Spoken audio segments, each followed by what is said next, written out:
우리에게 주시는 하나님의 말씀은 마태복음 7장 21절에서 24절의 말씀입니다. 거의 우리 교회 주제 성구라고 할 수 있는 말씀이죠. 우리 한 절씩 교독하시고 마지막 24절을 함께 읽겠습니다.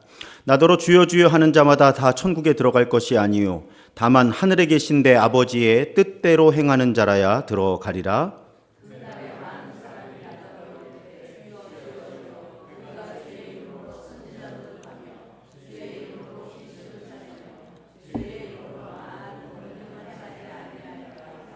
그때 내가 그들에게 밝히 말하되 내가 너희를 도무지 알지 못하니 불법을 행하는 자들아 내게서 떠나가라 하리라.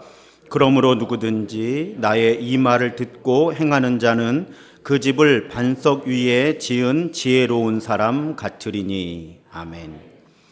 어떤 유명한 목사님이 계셨습니다. 이 목사님 말씀이 좋다고 참 많은 사람들이 그분이 목회하시는 교회에 모여듭니다. 그래서 소위 메가처치, 초대형 교회를 이루게 되었습니다. 이분이 설교만 잘하시는 것이 아니었습니다. 그분이 안수하면서 기도하면 병 고침을 받는 사람들이 계속 늘어났고 귀신이 쫓겨나가는 일까지 자주 일어났습니다. 많은 사람들이 이 목사님을 영적 지도자로 존경하며 따랐습니다. 근데 이분이 이제 이 땅에서의 삶을 다하고 때가 되어 마지막 심판을 받을 때 뜻밖의 사건이 일어나죠. 주님께서 이 유명한 목사님을 모르겠다고 하시는 겁니다. 이 목사님이 당황하셨어요. 평생 본인이 얼마나 설교를 기가 막히게 해왔는지, 얼마나 본인이 기도하면 기적이 많이 일어났었는지, 그래서 얼마나 많은 사람들을 구원의 길로 이끌었는지 막 예수님 앞에서 항변하는 겁니다.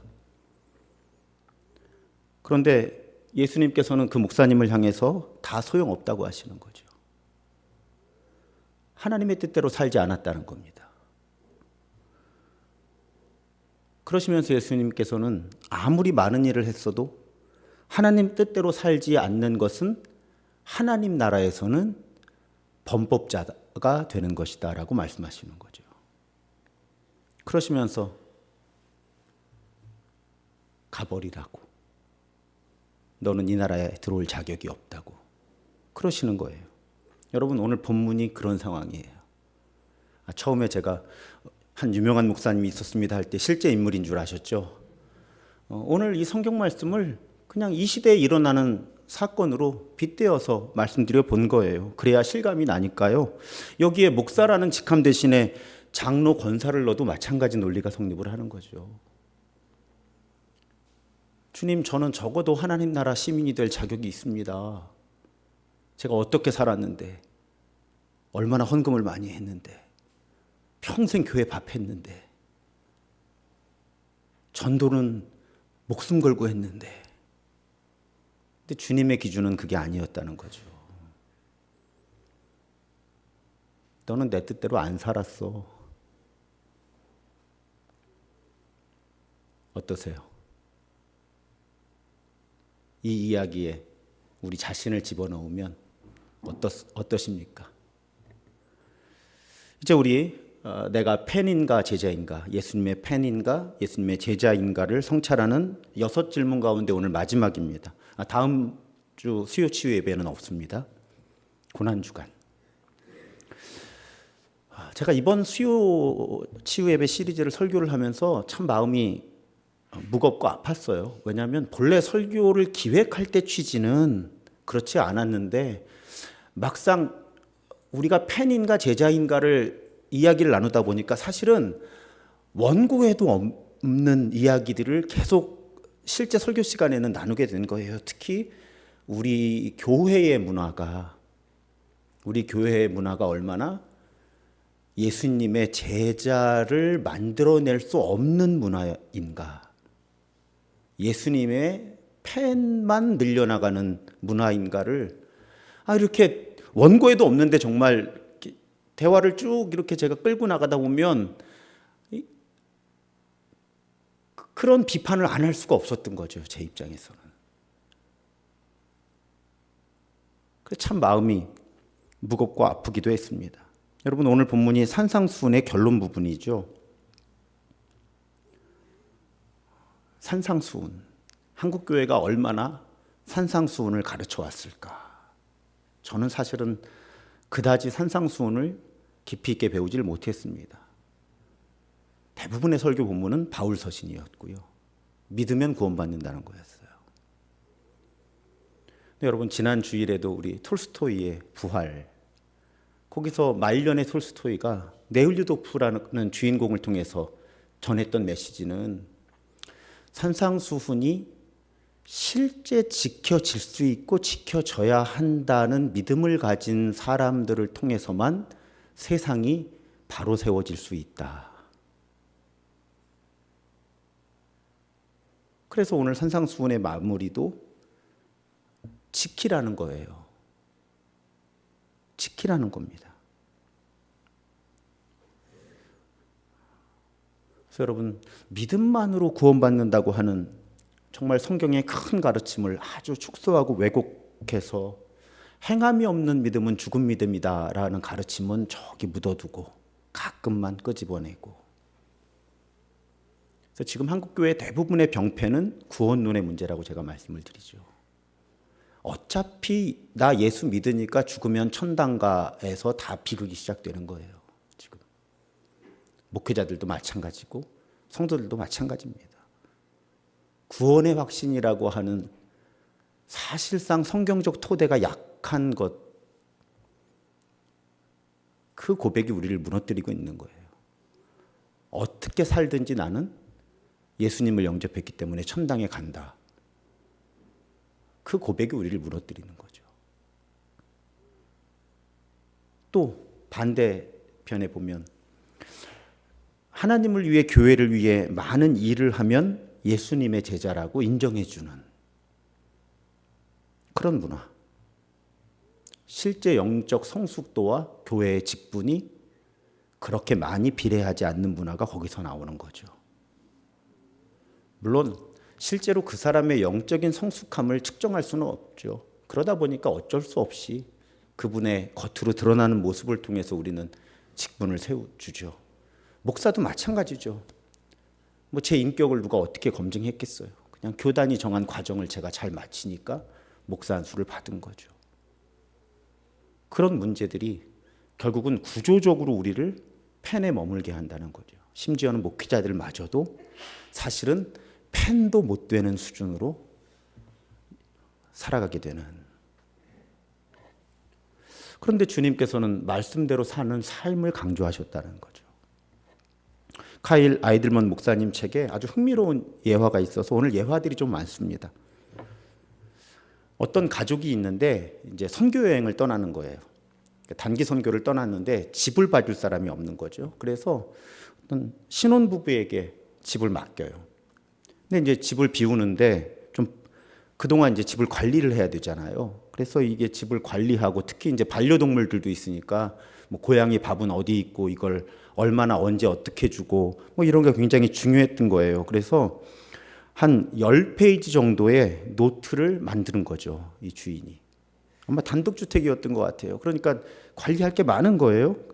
자, 화초가 많아요. 그러면 어느 화초에 언제 물을 얼마나 줘야 되고 이런 거 다 적어주고 가는 거예요. 아까 말씀드린 대로 고양이에게는 언제 어떤 사료를 얼마나 줘야 되는지, 쓰레기 분리수거는 어떻게 하면 좋은지, 또 그 집 수압이 좀 약해서 화장실 변기가 자주 막혔대요. 그래서 변기가 막히면 어떻게 처리를 해야 되는지 이걸 이제 한 10페이지 정도 되는 노트에 자세히 적어준 거예요. 그랬더니 그 젊은 부부가 너무 고맙다고 이렇게 자세히 매뉴얼을 만들어 주니까 우리가 이것대로 잘 관리를 하겠다고 그렇게 자신 있어 한 거죠. 그래서 그 다짐을 받고 그 가족이 집을 비우고 단기 선교를 떠난 거예요. 그런데 막상 그 가족이 예측이 되시죠? 단기 선교 갔다 집에 돌아왔더니 화초는 다 말라 비틀어져 있고 집 안팎에 쓰레기가 가득하고 화장실 변기는 도대체 언제부터 막혔는지 냄새 때문에 화장실에 들어가지도 못하겠고 뭔가 쎄한 섬뜩한 기분이 들어서 뒷마당에 가봤더니 고양이 무덤이 있는 거죠. 근데 여기부터가 진짜 하고 싶은 얘기예요.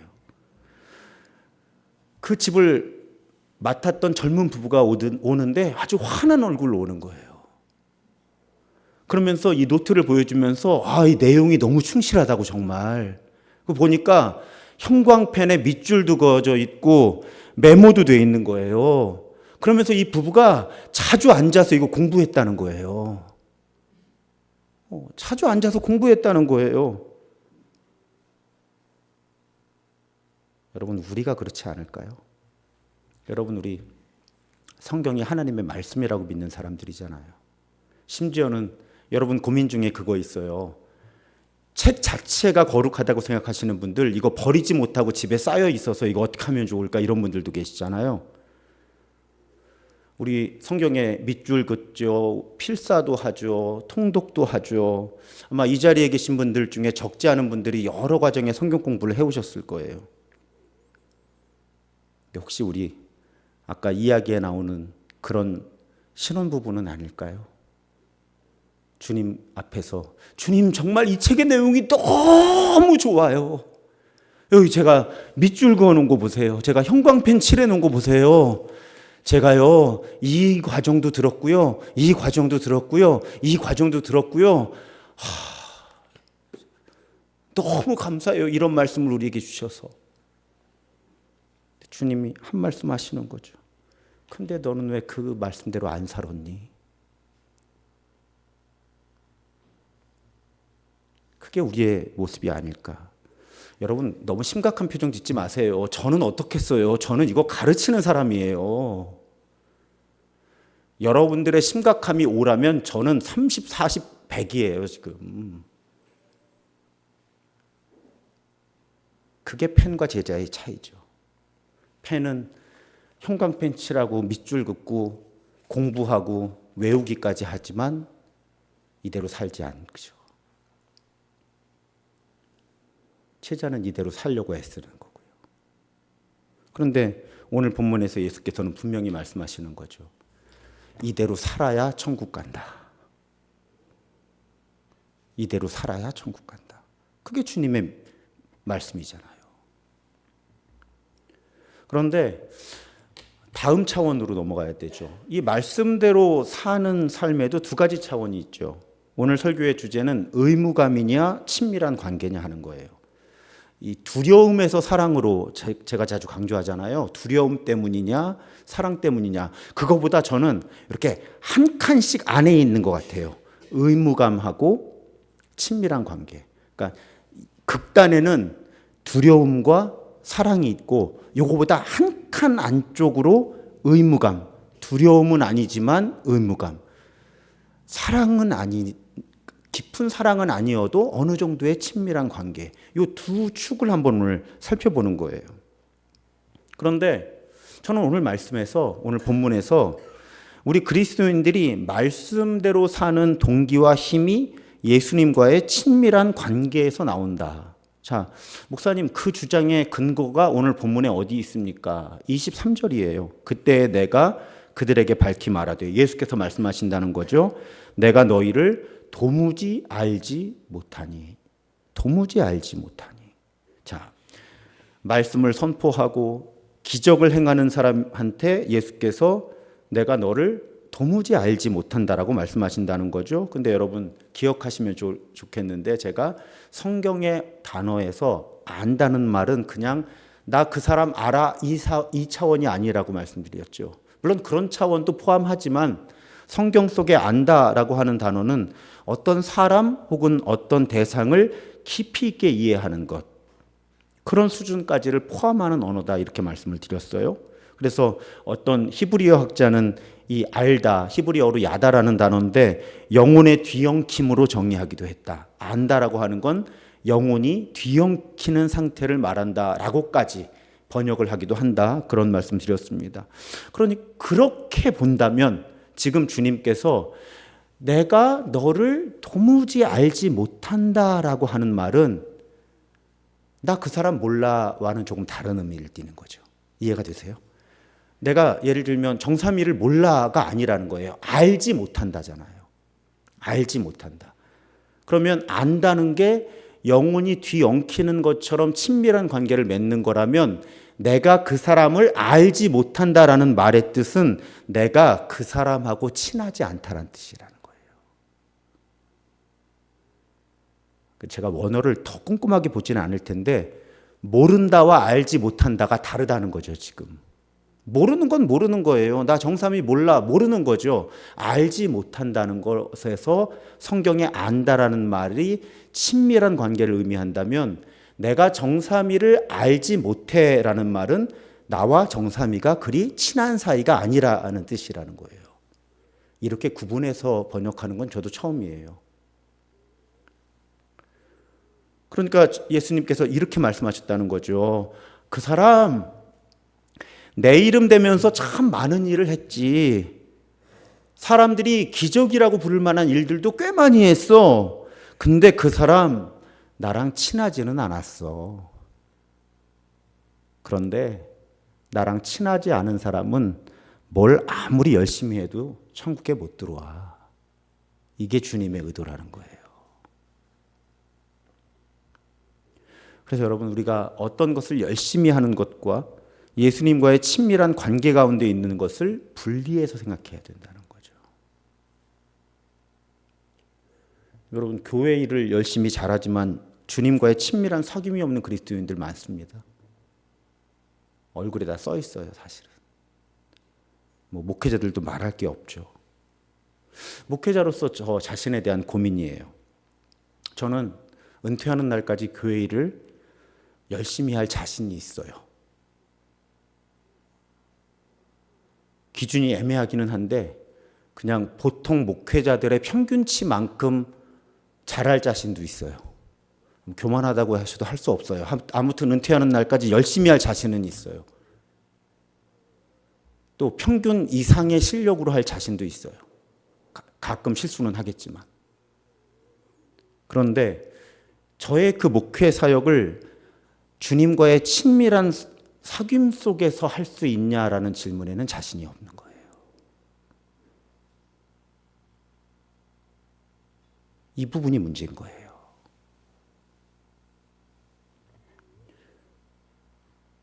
예전에 실제로도 TV 프로그램에 이런 장면들이 적잖이 나왔습니다. 설교 예화로도 많이, 저도 몇 번 인용했던 이야기죠. 결혼 20, 30년이 된 부부가 방송에 나온 거죠. 별거하고 있고 이혼을 향해 가고 있는 거예요. 방송에 나왔으면서도 아내가 남편을 비난합니다. 남편이 억울한 거예요. 남편이 항변을 하죠. 내가 뭘 더 어떻게 해주냐.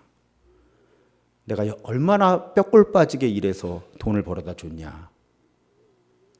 또 내가 필요한 거 다 사주지 않았냐. 차도 바꿔주지 않았냐. 사실 집안일도 나만큼 많이 해주는 남편이 있으면 나와보라 그래라.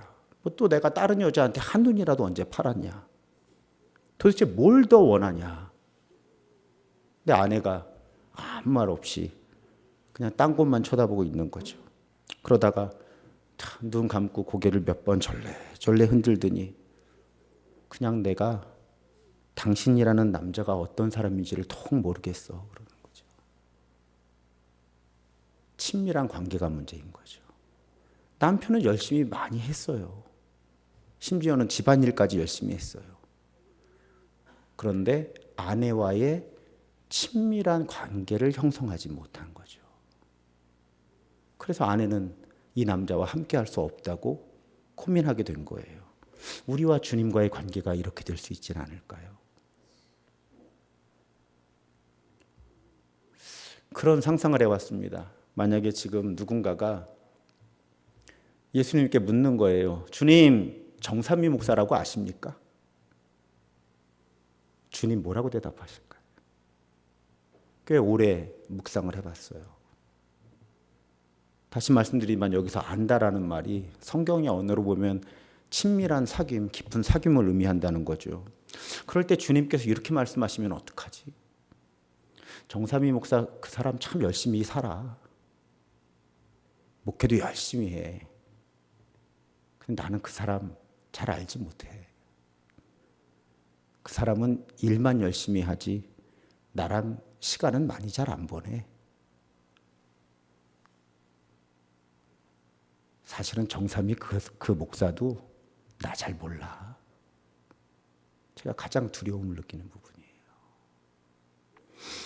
여러분은 무엇이 더 중요합니까? 여러분의 담임 목사가 설교와 사역을 잘 해내는 것을 더 원하세요? 아니면 제가 주님과의 친밀한 사귐 가운데 있는 걸 더 원하세요? 답은 알아요. 둘 다 잘하기 원하시죠? 주님과의 친밀한 관계 속에서 설교도 잘하고 목회도 잘하기 원하시는 거 다 알지만 굳이 하나를 선택하신다면, 그러면서 생각해 봤어요. 제가 그동안 목사 안수를 받고 지금까지 20년이 넘었으니까 정말 여러 번 여러 교회에서 부담임 목사가 되는 과정이 있었고 또 담임 목사가 되는 과정이 있었잖아요. 그런데 제 기억의 한도 안에서 제가 잘못 기억하는 걸 수도 있는데 열심히 생각해 봤거든요. 여러 교회에서 부담임 목사가 되기 위한 면접도 했고 여러 과정도 했고 또 담임 목사가 되는 과정도 밟아봤는데 어느 누구도 저에게 주님과의 친밀한 관계에 대해서 질문을 한 적이 없어요. 질문의 대부분은 제가 주로 어떤 공부를 어디서 얼마나 했느냐, 어떤 교회에서 어떤 사역을 얼마나 잘했느냐, 주로 저의 능력에 대한 거였어요. 참 많은 면접을 봤거든요, 지금까지. 역설적으로도 신도중학교에 담임이 될 때는 면접이 없었죠. 그것도 참 신기한 일이죠. 제가 만약에 면접을 봤다면 그때 인사구역회 위원들 여기 몇 분 계세요? 저한테 뭘 물어보셨을까요? 바로 그 부분이에요. 제가 성경을 어떤 방식으로 어떤 관점으로 해석하는지 물어보신 분도 없었고요. 얼마나 어떻게 기도하고 있는지 물어보신 분도 없었고요. 제가 하나님의 뜻을 어떤 원칙에 따라 분별하는지 물어보신 분도 없었어요. 그렇더라고요. 인격에 대한 질문은 없었죠. 왜냐하면 직접 저에게 물어보시지는 않았겠죠. 아마 조사를 다르게 하셨겠죠. 근데 인격이란 부분은 따로 조사하셨을 거라고 보고 그거 빼고 나면 다 능력이었어요. 능력. 결국은 그 능력이 무슨 능력이에요? 교회를 성장시키는 능력? 아니면 교회를 평안하게 이끄는 능력? 다 능력이었어요. 오늘날 교회들이 목사를 어떤 기준으로 뽑을까요? 글쎄요, 저의 경험과 많이 다를 것 같지 않은데. 근데 여러분, 그렇게 생각하다 보니까 저도 그동안 숱하게 면접을 봤거든요. 제가 면접관이 돼서. 저도 마찬가지였더라고요. 제가 지금 면접하고 있는 전도사님들 혹은 목사님들이 주님과의 사귐을 어떻게 하느냐에 관심을 깊이 기울여 본 적이 없는 것 같아요. 제가 부담임 목사일 때는 핑계거리가 있죠. 어쨌든 그 교회가 뽑으라고 하는 기준을 가지고 전도사님들, 목사님들을 뽑아야 되니까 당연히 거기에 주님과의 친밀한 관계라는 항목은 없었습니다. 한 번도 교회가 저에게 주님과 친밀한 사귐 속에 있는 전도사님, 목사님을 뽑으라고 말한 적은 없었어요. 전부 다 능력의 문제였고 팀워크를 얼마나 잘 이룰 수 있냐 정도의 문제였던 거죠.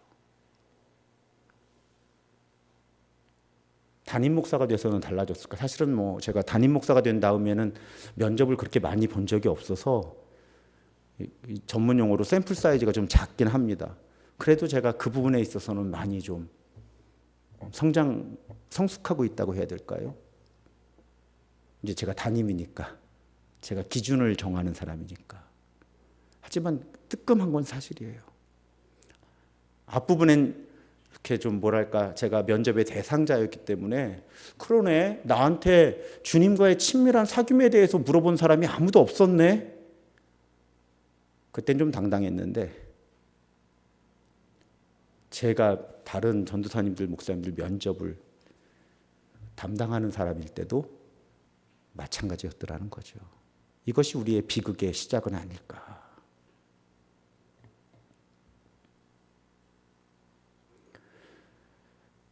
우리는 무엇이 정말 주님께 중요한지에 대해 정말 많은 걸 놓치면서 교회를 이루고 있지는 않은가. 저도 바로잡아 가고 있는 과정인 거죠. 저는 우리 교회가 한 분 한 분이 정말 하나님을 위해 교회를 위해 많은 일을 하시면 좋겠어요. 그런데 그 모든 일들이 의무감이 아니라 주님과의 친밀한 관계에서 나왔으면 좋겠어요. 그래서 오늘부터 하나 우리 교회에서 이런 언어가 좀 사용이 되었으면 좋겠다 하는 거 하나를 말씀드릴게요.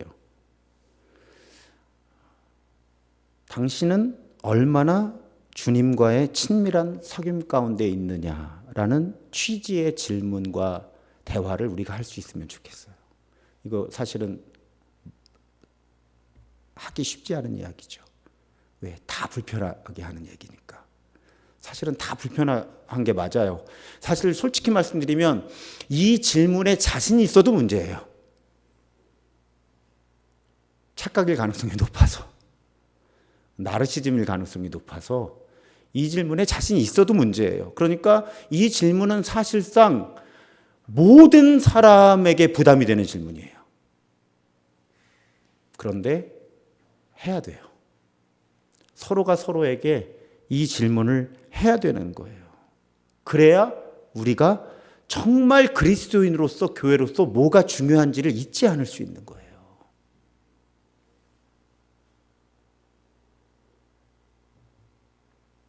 영적 동반 모임을 하는 이유가 거기 있는 거거든요. 거기 오면 오기 전부터 뭔가 하나를 생각해 갖고 와야 되거든. 하나님과 나와의 관계에 대해서. 근데 그런 노력이 필요한 거예요. 그런 습관이 필요하다는 거죠. 그렇지 않으면 여러분 벌써 3월 말이에요, 지금. 2026년 새해 복 많이 받으세요 했는데 4분의 1이 지나가요, 지금. 우리 주님과의 친밀한 관계 생각 못하고 삽니다. 인정할 건 인정하자고요. 그런 우리가 주님과의 친밀한 관계를 유지하면서 살려면 주변에서 자꾸 얘기해야 돼요, 서로. 누가 자신이 있어서 묻는 게 아니야. 나도 안 되지만 믿음의 공동체는 서로에게 일깨워줘야 되는 거예요. 의식을 하도록, 주님과의 친밀한 사귐에 대해서 깨어 있도록, 적어도 지나치게 관심을 놓지 않도록 계속 서로에게 알려줘야 되는 거예요. 그래야 우리 한 사람 한 사람이 예수님의 팬이 아니라 제자가 되고 우리 교회가 정말 성경적인 의미에서 제자도를 추구하는 교회가 될 수 있는 거죠. 연습해 보겠습니다. 자, 곁에 계신 분들, 전후좌우에 계신 분들에게 물어보시는 거예요. 요즘 주님과 친하게 지내세요? 물어보세요. 요즘 예수님과 친하게 지내세요? 요새 하나님하고 친하게 지내세요?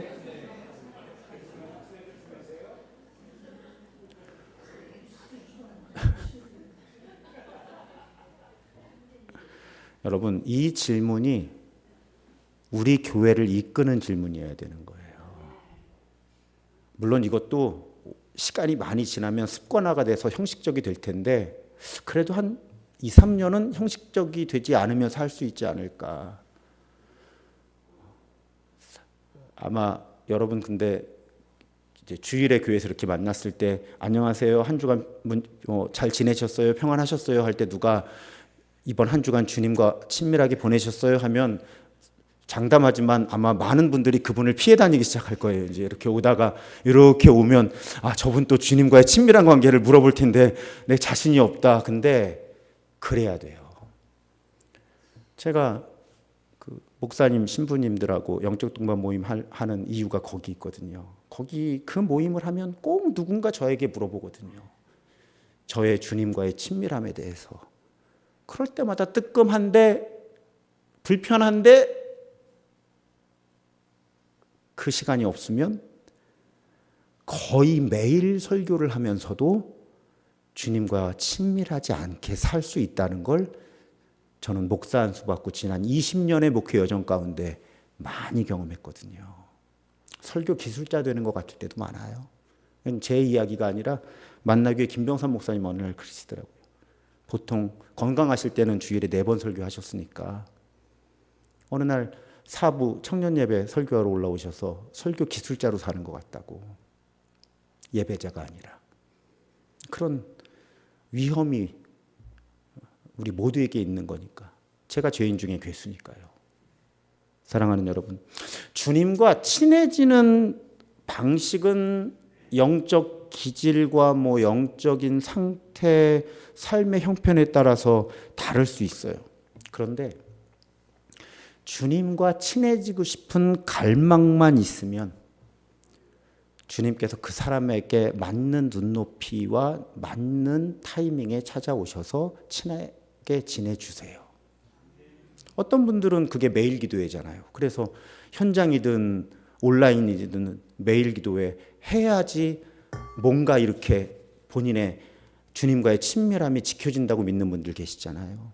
어떤 분들은 식구들 다 내보낸 다음에 혼자 커피 한잔 하면서 말씀 읽으면서 그런 친밀함을 누리시기도 하고, 어떤 분들은 왕따나 이런 북클럽 같은 데 와서 막 난상 토론하면서 주님과의 친밀함을 회복하기도 하고, 어떤 분들은 혼자 이렇게 산책하면서 주님과의 친밀함을 회복하기도 하고, 이 영적 기질에 따라 다 달라요. 또 삶의 형편에 따라 다 다르고, 그 사람이 영적 여정 가운데 어떤 리듬에 있느냐에 따라 다 다릅니다. 하지만 분명한 건 정말 주님하고 친해지고 싶다는 갈망이 있으면 주님께서 길을 찾게 하세요. 왜냐하면 우리가 주님하고 친해지고 싶은 마음보다 주님이 우리랑 친해지고 싶은 마음이 몇만 배 더 크거든요. 그 사춘기 청소년 자녀 키워보신 분들 아시잖아요. 아들이나 딸하고 이렇게 멀어지는 것 같을 때 얼마나 그 접점을 찾으려고 애를 쓰세요. 아마 손자 손녀랑 그런 과정을 겪는 분들도 계실 거예요. 그럴 때 아들, 딸이나 손자, 손녀가 요만큼의 단서만 보이면 그냥 막 쏟아 부어주죠. 기회다. 우리 하나님 그런 분이시거든요. 우리가 주님과 친밀하게 지내고 싶은 갈망을 요만큼만 보여주면 주님은 계속 그것만 기다리고 계셨거든. 얘가 언제 나한테 마음을 조금 열까? 그것만 기다리고 계셔서 확 달려들어 주시는 거지. 그리고 그 사람을 한 단계, 두 단계 더 친밀한 사귐 속으로 이끌어 주시는 거예요. 사랑하는 여러분, 우리 교회는 이제 이게 인사말이 됐으면 좋겠어요. 몇 달을 지나면서. 이번 주간은 주님하고 얼마나 친하게 지내셨어요?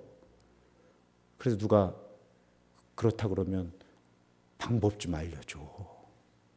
나는 어떻게 하면 좋겠어?